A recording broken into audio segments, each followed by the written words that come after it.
in those days ahead. Thank you.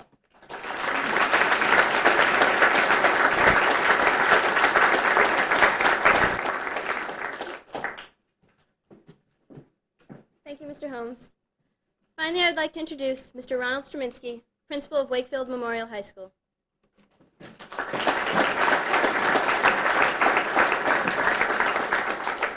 Thank you, Catherine. On behalf of the administration and the faculty and staff of the high school, I bring you greetings and congratulations. And I bring you some observations from probably the most impartial person in the room, a person who has been within these walls for only just a couple of months, but someone who was within the walls of academia for over 3 decades. I bring you some observations that are from the heart, that are true, that I feel just so wonderful about, and I know that you have felt wonderful about them all these years. I came into this school knowing no one, found a student body confident enough, willing enough, and sensitive enough to walk up to me with an outstretched hand to say, "Welcome to Wakefield, and welcome to our school." Some of those people are sitting behind me. I stopped to think about that because that had not always been my experience, having been in 3 other high schools. But it surely was a positive first day, first week, first month of an experience as the new principal of this high school. I feel a little badly that our relationship is going to be so brief among the members of the senior class, but I'm here to tell you that this group of young people are some of the finest I have ever seen. Superintendent Holmes is quite correct in his prognosis that they are going to leave here. They've already proven the dedication necessary to persevere and to be a success. To be a member of the National Honor Society is a forever thing. It's a credential that those who consider these people for colleges and for workplaces, that they are going to look upon it and realize that one is just not placed into this society lightly. Not only does one have to do well in a school setting, but one has to show that one is willing to give of themselves outside of school. And while I have been the first to congratulate parents tonight, let me focus my congratulations on the hard work that I see every day that goes on, the many hours, the dedication, in the books, at home, you see it, I know you do. You don't have to tell young people like this to do their homework, and it's refreshing. Again, congratulations to all of you. I look forward to the remainder of our year together. I look forward to that date of June 4th. Beth is nodding. Good for you, good for us. Beth and I were very busy trying to make sure that graduation went off as it was scheduled. And Beth, we got the telephone call today. I thought this might be an appropriate time to tell you and the seniors that we will graduate on June 4th. Congratulations to all of you, and thank you.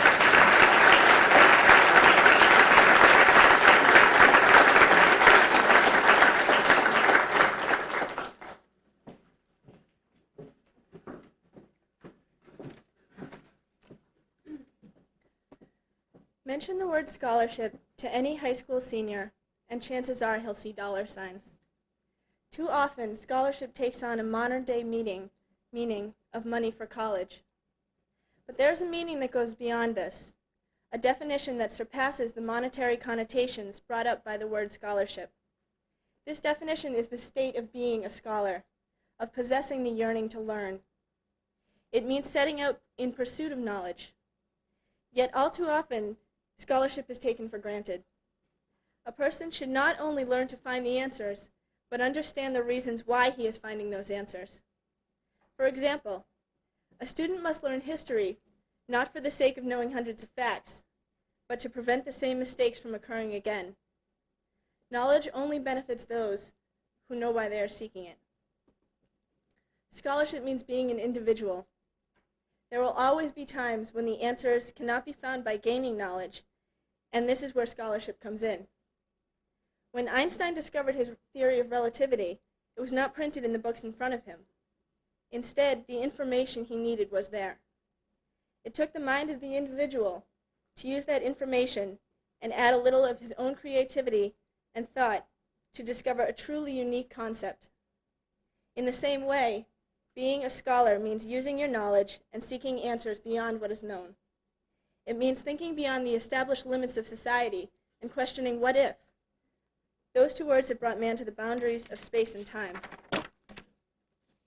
Scholarship and knowledge, which are gained by slow, methodical learning, have taken a back seat to the fast-paced world of hooked-on phonics and calculators, which do everything short of writing out the problem. There is nothing wrong with the swift attainment of information, but what must be preserved is why and how it is being attained. It is true that information was slow in coming in past generations, but the benefit in that was being able to take advantage of the time to discover the value of that knowledge. Unfortunately, the modern-day meaning of scholarship reflects society's loss of respect for it. All too often, a person is admired for his money, athletic ability, or power. These are all attributes to be respected, but the point which is continually overlooked is the fact that scholarship and knowledge lie behind each success. The key to true success is to have a solid foundation of knowledge beneath you. Today's society must have a greater respect for its scholars, for they are the ones who have brought us thus far, and they are the ones who will lead us to the unimaginable limits of the human mind.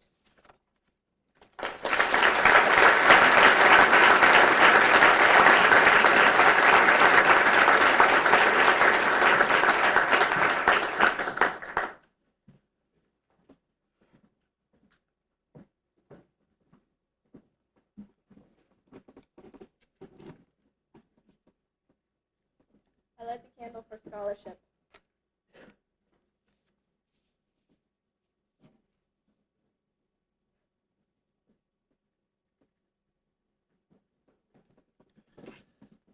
Leadership. Leadership is defined as the ability to lead or take control of a situation. Some people are born to lead and others are born to follow. This applies in business, athletics, politics, and any situation where a group of people have a common goal. We, the members of the National Honor Society, are leaders. If we weren't, we wouldn't be here. What are the qualities of a leader that each and every one of us possesses? The qualities are the ability to take charge of a situation and to be responsible. This take-charge attitude is best shown when by providing an idea or some other means, a person gets a group of people to work together for a common principle. Being a leader also means getting the glory when something goes right, but taking the blame and responsibility for failure.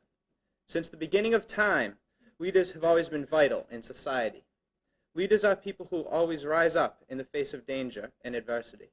Look at Moses, George Washington, John F. Kennedy, Martin Luther King Jr., and Gandhi. They rose and took control because their people needed a leader in times of peril and grave danger. Now, as the United States approaches the 21st century, it needs new young leaders. We are those leaders. Whatever we do, someone is going to be looking up at us and using us as an example for others to follow. Either that, or they will look to us for advice and guidance. This year, I was appointed as a tri-captain of the boys basketball team by my teammates and my coaches. Being a captain also means being the leader of the team. At first, I really did not consider myself a leader, but then I really understood that my teammates thought I was. It was then that I realized that it was my job to put what I thought of myself behind me and take responsibility and control of the team. By doing this, I was helping the team because I know of no team that has been successful that did not have a true leader. What exactly does a captain or a leader do? First, great things are expected. Everyone expects me to go out and every night score 40 points and lead Wakefield to victory. I will never score 40 points in a game, so I'm never going to meet that expectation. Nor is Wakefield going to win every game it plays, although we like to think we will. Being a captain also means I must take responsibility for the actions of my teammates. Yet when they succeed, I do not want or expect any credit. I must also drive my teammates to do their best on the court while trying to set an example of what their life should be outside of basketball. Being a captain is taking control of difficult situations that arise and quickly figuring out how to solve them, whether it be a zone press or a teammate forgetting his shoes or warm-ups. That is what a captain is, and hopefully, when the season is over and the Wakefield High basketball team has been successful, someone will look back and say, you know, that Reggie Hobbs was a pretty good captain. And if no one does, I will still know that I did my job and led the team to the best of my ability. I recently watched a video of John Wooden, who is the greatest college basketball coach of all time, not to mention being a great motivational speaker, poet, and a great leader. He talked about a pyramid of success that applies not only to sports, but to life. He talked of the 15 blocks in the pyramid ranging from industriousness, friendship, and cooperation to poise, confidence, and team spirit. All these blocks dealt with things that individuals must do to reach success. However, it is the leader of the team or the group who must inspire these individuals to do the things needed for success. Wooden was able to get every player on his team to do their best. That is why he is a great leader. As seniors at Wakefield High, it is now time for us to grab the reins of leadership and take control by leading our country into the future and the 21st century.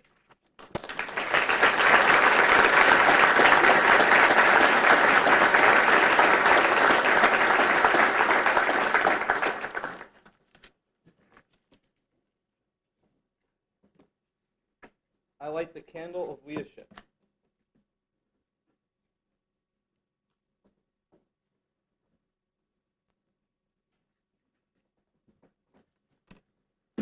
As members of the National Honor Society, we all possess leadership, scholarship, and character. These qualities have developed naturally over the years. As National Honor Society members, it is our duty to exhibit these qualities through service.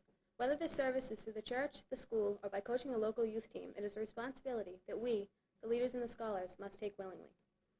There are many branches of service that we must explore, since there is no one area where our efforts are most needed. It should be our desire, not only as members of National Honor Society, but as citizens, to give back to the community what we have gotten from it. One true act of service was displayed by a group of Wakefield students just 2 weeks ago. These students sacrificed their evening at our annual Thanksgiving pep rally to serve dinner at my brother's table, a soup kitchen in Lynn. These students are ideal models that we all can follow. Our efforts, like theirs, must be made with 100% of our energy. Service involves sacrificing one's own time for the benefit of another. This sacrifice must be made wholeheartedly or not at all. Our intentions cannot be for the sole purpose of being recognized at graduation, but to help those who are less fortunate than we are. In serving our community, we will feel a sense of pride that can only be felt by serving those who are in need of assistance. Hopefully, our spirited efforts will leave an imprint of our good intentions on the community for years to come. Now that we are leaving high school and looking on to college and other opportunities, we will soon realize that our efforts will be needed more than ever. I have confidence that we will carry on the tradition of service espoused by the National Honor Society for the rest of our lives.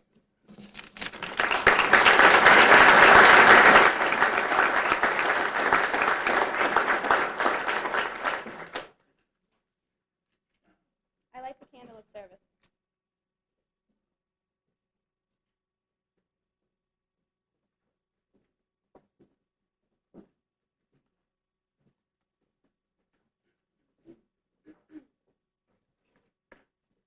Of the 4 areas of excellence espoused by the National Honor Society, scholarship, leadership, service, and character, I believe that character is the most important.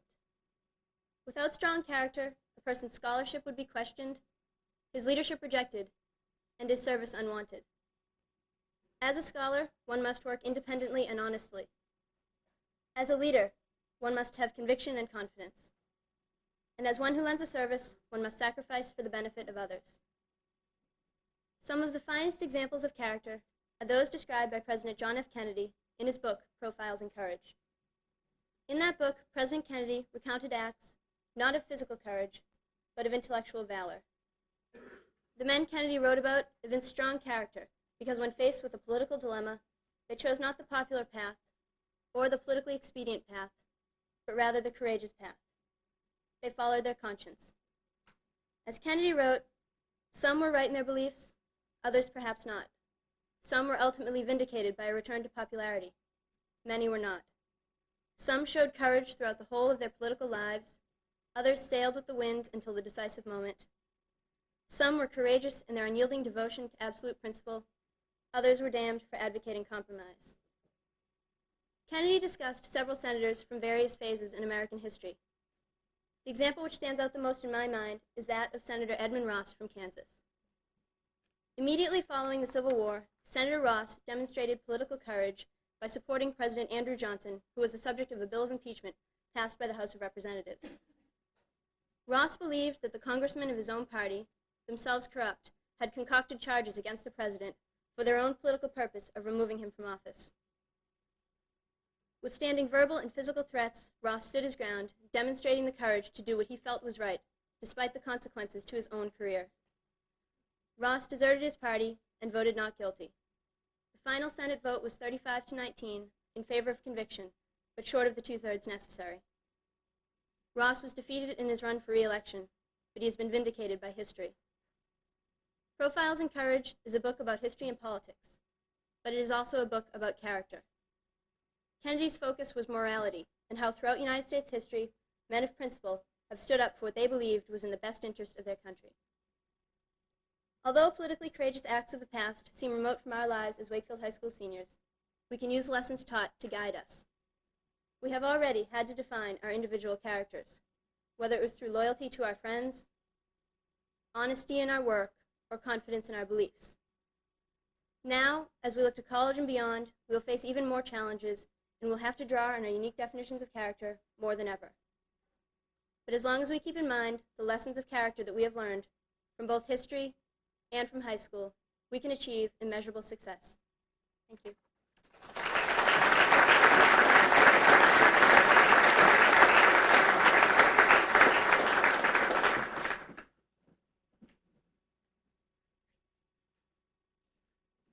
I light the candle of character.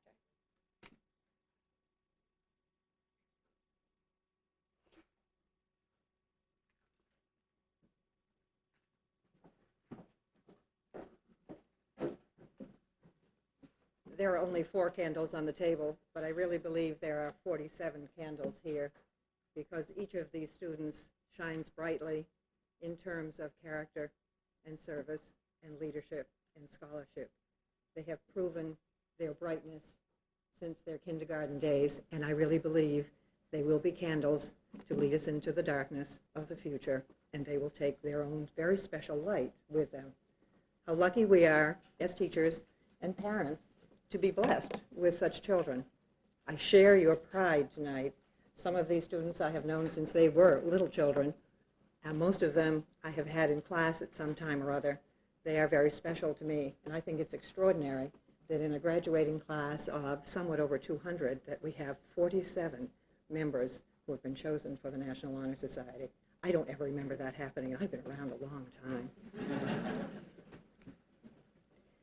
I do want to thank some people who have assisted us. We have a National Honor Society Selection Committee. They meet to read the essays that the students write, and they also meet again in the winter to select some of our scholarship applicants.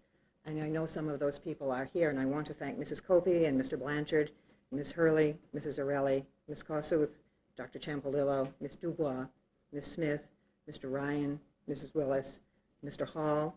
I see Mrs. McDonough here. I thank Mrs. Minichello, Ms. Minichello, Mrs. Halligan, Mr. Sullivan for their support, Mrs. McGrath for her support, and all of the other administrators as well. I hope I didn't miss anybody. Take a look at your program cover. Isn't that nice? Mike Cachadorian, one of our inductees, did that. It's so nice to be able to say to a student, could you just whip something up? Sure, I'll bring it in tomorrow. Easy. I also want to thank the junior class officers. The students decided that those would be the people they would like to have usher for them tonight. Maybe we're starting a tradition. We've never done that before. So I do want to thank Amoroso Cefalo, John Pace, Andrew Ward, and Diane DeSanto for joining us and ushering. Perhaps when you came in tonight, you thought, where am I? Am I in the wrong place? As you can tell, there's a play that is about to be put on a little bit later in the month. And perhaps we could have gone somewhere else. Maybe we could have met in the library or squeezed into the cafeteria. But I think this says something about Wakefield High School. We are a living, being place. And all kinds of things are happening here all the time for all kinds of students.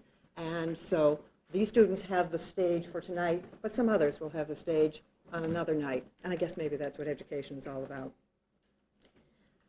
I would like now to introduce our speaker. We're very fortunate to have Linda Salwin with us because we know that she is a very busy young woman she too was the choice of the inductees, the immediate choice. I said, whom shall we have speak for us? And the first words out of their mouths were Linda Sawin, so I thought that was nice. Linda is a graduate of Boston College. She holds degrees in education and administration and management. She is, as probably you know, the executive director of the Chamber of Commerce. She is the communications coordinator for the Citizen Scholarship Foundation and on their executive board, where she has worked with some of these students, and most recently, the newly elected member of the Board of Selectmen in Wakefield. My pleasure to introduce Linda Sawin.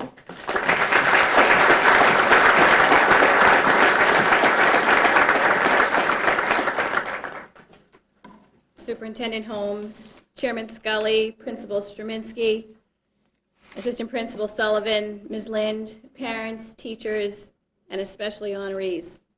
Thank you very much for inviting me to share with you this special evening. I'm very honored to be here.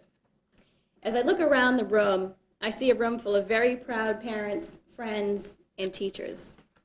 And although these people have all had a part in the success of each individual honoree, it's the individual students who get to be in the limelight tonight.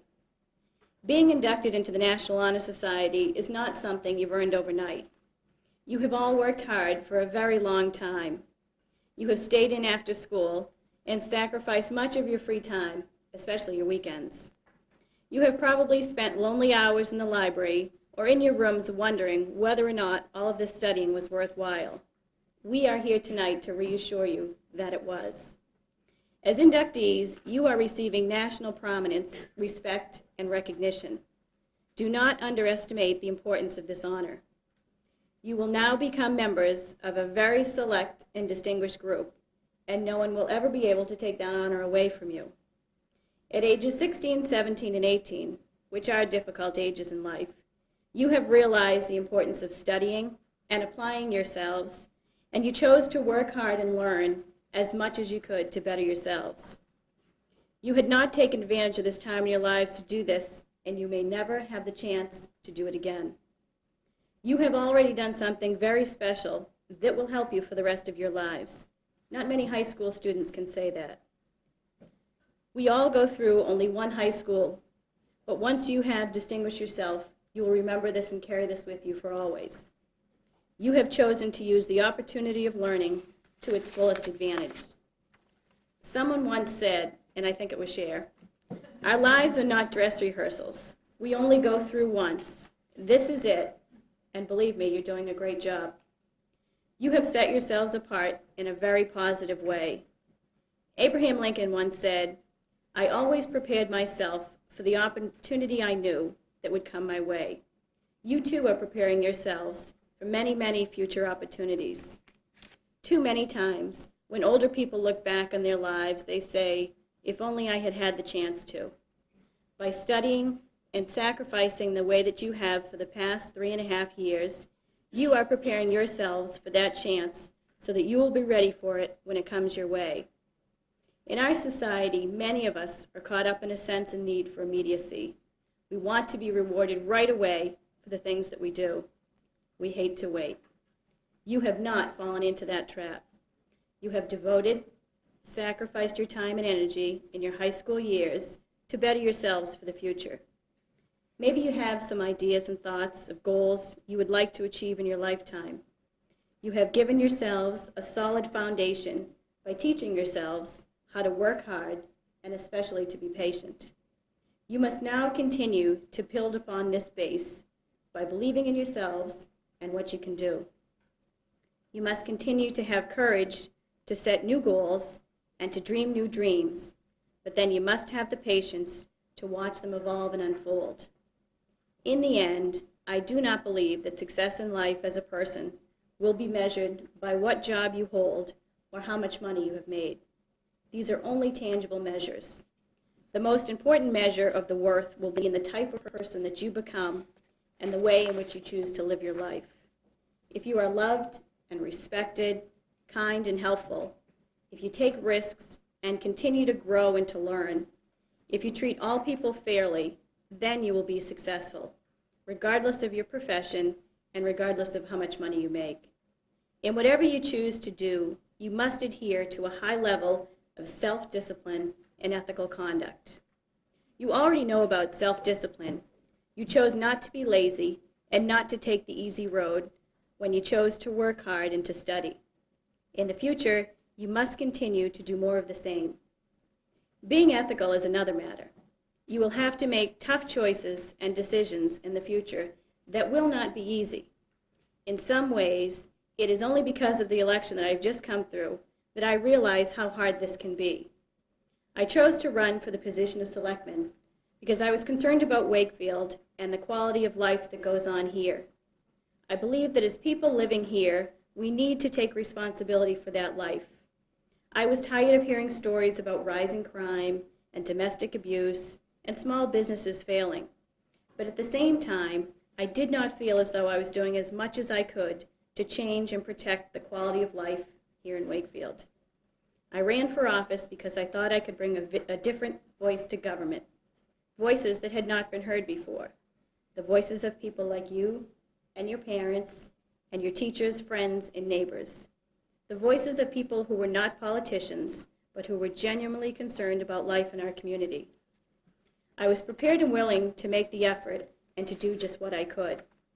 What I was not totally prepared for, amongst other things, were some of the ethical choices and decisions that I had to make even before I was elected. I decided from the beginning that I would not run a negative campaign, even though that seems to be the tactic these days. I would not try to put my opponent down, but rather let the voters hear my message. I committed to the high road.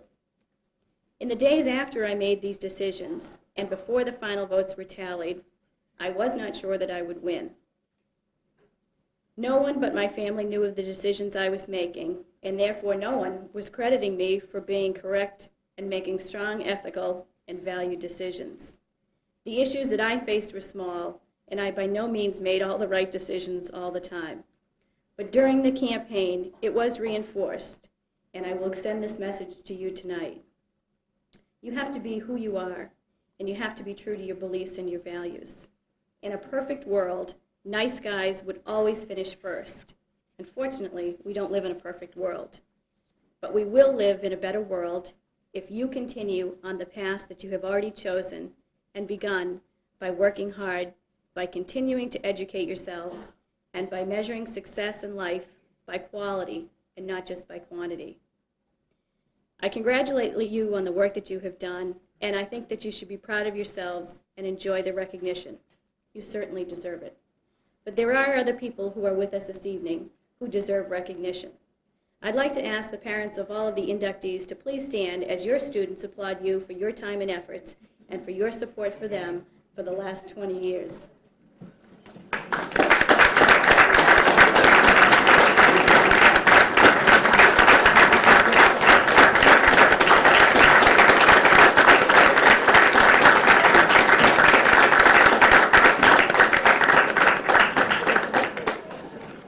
My mother enjoyed the campaign particularly because she always told everyone that my daughter was a perfect child because she skipped the terrible 2s, but she belted me at the terrible 17s and 18s.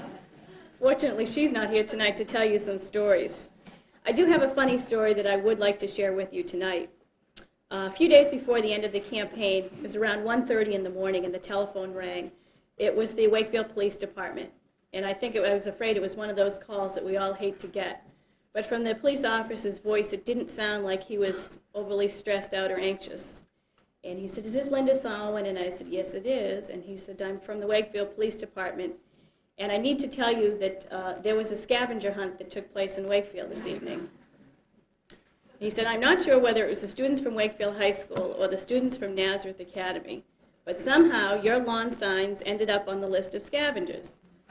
So when he said it, I thought he said lawn sign in the singular.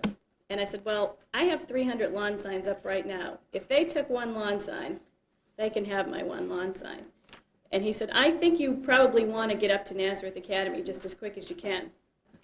I said, is the lawn sign up there?" And he said, "Well, it just wasn't one lawn sign." So I said, "Well, was it 4 or 5? He said there were 25 on the list, but I think there's 40 up there.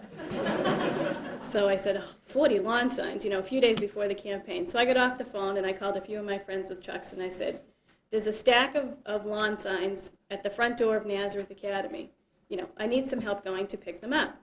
So when we got up there was only one lawn sign by the front door. So I said, phew, that police officer had the story wrong.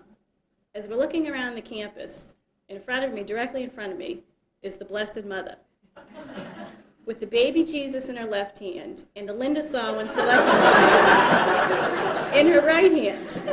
We're not kidding when we tell you that this group of students here is the brightest and the best. These lawn signs were in the chimney. Joseph was carrying one, and poor Jesus, in addition to carrying the cross, was also carrying a Sawin for selectman sign. They had them on the fire escapes, in the trash barrels, in the teachers' parking facility, in the handicap parking areas, and throughout that campus. We did take all the signs down, and that was not the difficult part. The difficult part was trying to find out where these 40 signs came from. Needless to say, your principal and superintendent and I are going to work diligently to make sure that this is the end of the scavenger hunt.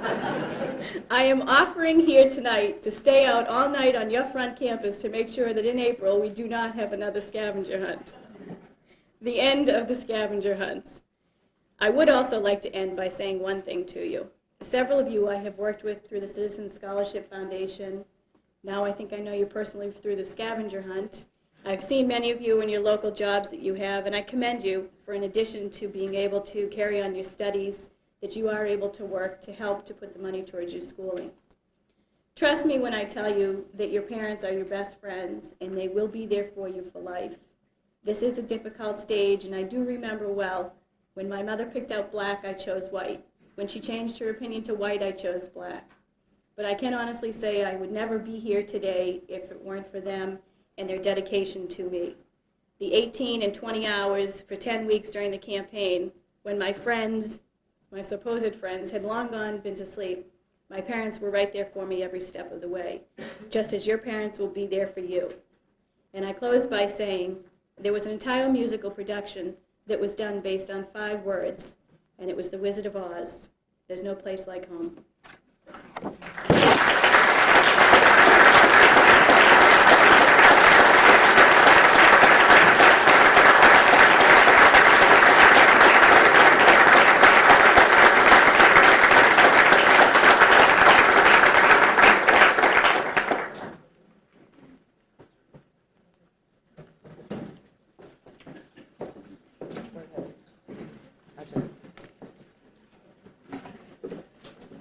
Tell them what we're going to do, and I'll get them ready.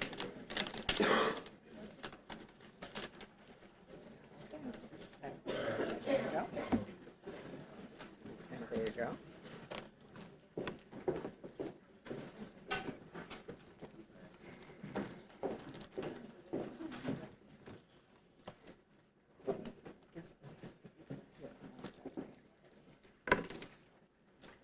Mr. Straminsky and I will be presenting the membership cards and the National Honor Society pins. And as I call your name, would you please come up and be presented your pin and your membership card. Charles Anderson. He needs a little applause, don't you think?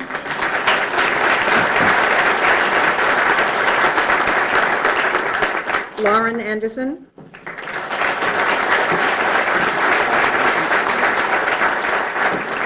Janine Angelo.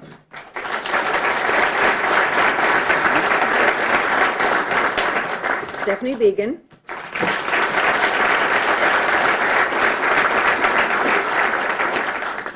Andrea Botticelli.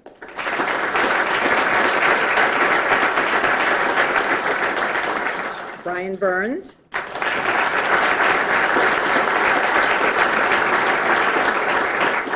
Michelle Carlucci.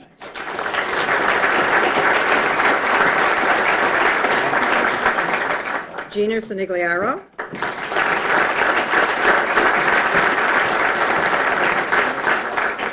Adam Chapman.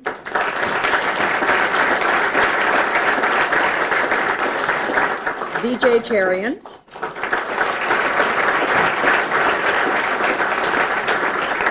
Roisin Cox.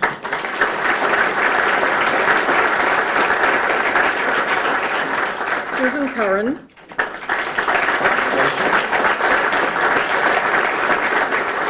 James Galori.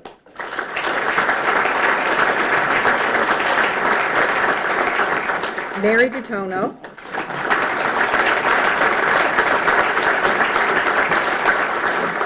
Sarah Dwyer Heidkamp.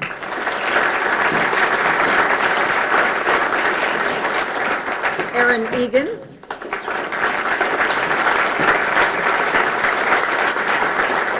Chris Infanto.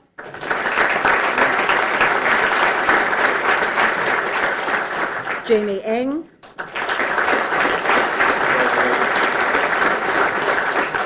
Weilun Feng.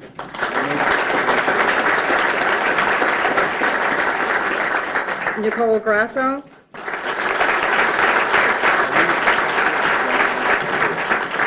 Ray Halpin.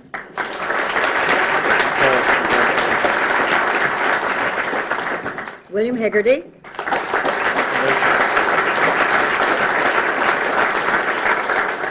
Keith Hickey.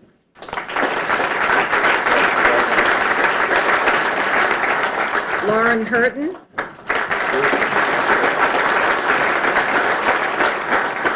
Michael Cachadorian.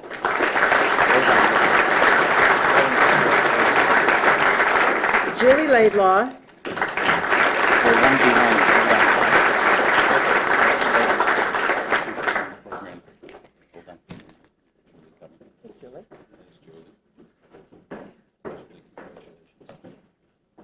Okay. Oh, Jamie McLaughlin was not able to be with us tonight because she actually is appearing in Dickens' A Christmas Carol. So maybe a little applause for her in absentia. Michelle McCaba.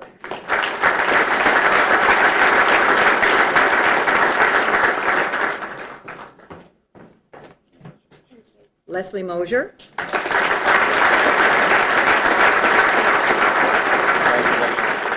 Tara Mosier.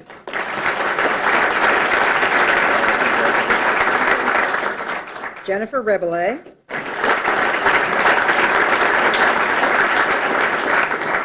Jessica Salerno. Emily Shea. Timothy Shea. Matthew Shevlin.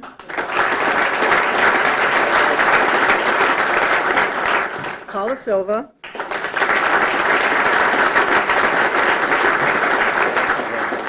Beth Simpson.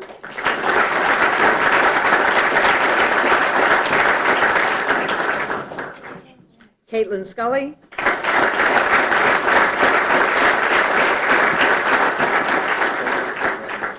Daniel Spur.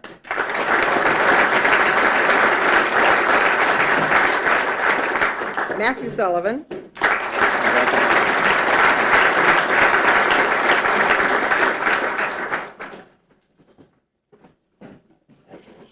Amy Wallace.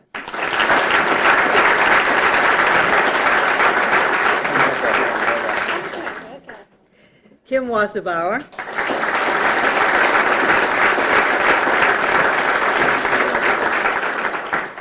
Rebecca Woods.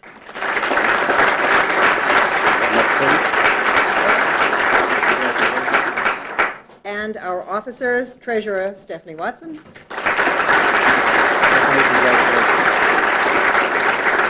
Secretary Reggie Hobbs.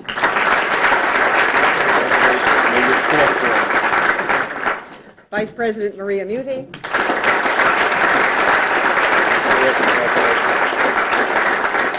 And President Catherine Turco.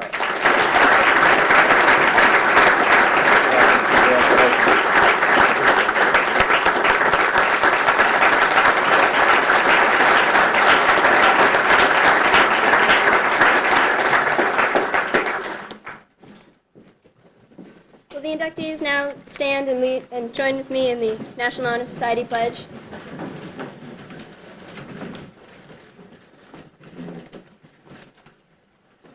I pledge myself to uphold the high purposes of the National Honor Society to which I have been elected, striving in every way, by word and deed, to make its ideals the ideals of my school and of my life.